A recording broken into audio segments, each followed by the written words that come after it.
test po natin itong 5 minutes ni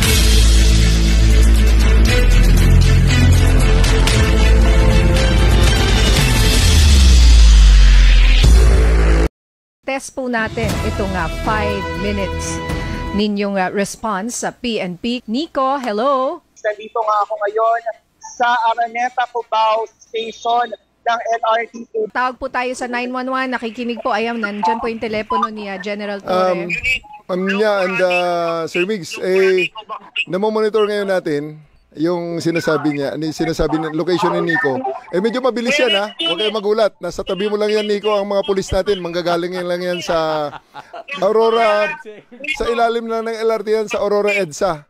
Pupuntahan na ng mga nakamotor dyan. Ang nakamotor na darating sa iyo ay 2 at nakaitim.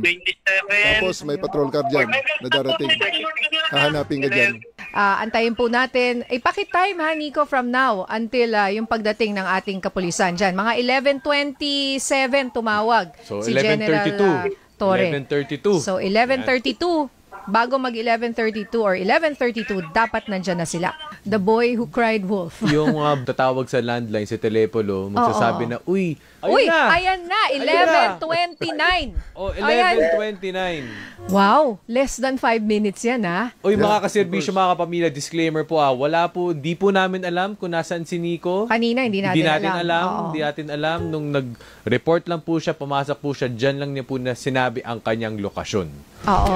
Pero yung lokasyon niya kasi medyo matao po talaga, no, General Torre. What about yung mga sabihin na natin sa mas malayo-layong lugar, yung mas alam mo, mahirap maganda puntahan. niyan, Ma'am Ninya.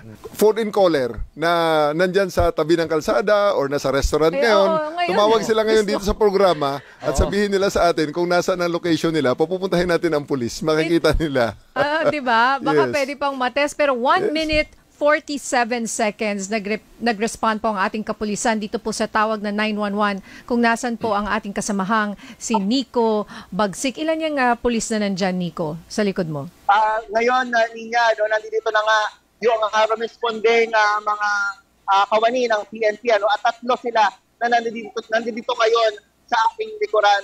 Ang mobile na yan ay nakalagay dyan sa itaas sa crossing ng Aurora EDSA and Aurora Boulevard. Diyan sa may harap ng ACT Theater. Ngayon, ang mga motor na yan ay paikot-ikot yan para silang mga satellite na umiikot sa kanilang mobile. Yung mobile, iniikutan ng ating mga motorcycles kasi sila yung nagbibigay ng more or expanded police visibility. Pagbigay nung location ni Nico, na itawag natin sa 911 natin, doon sa ating command center, at ang command center natin nag-broadcast, dinig ng lahat yon.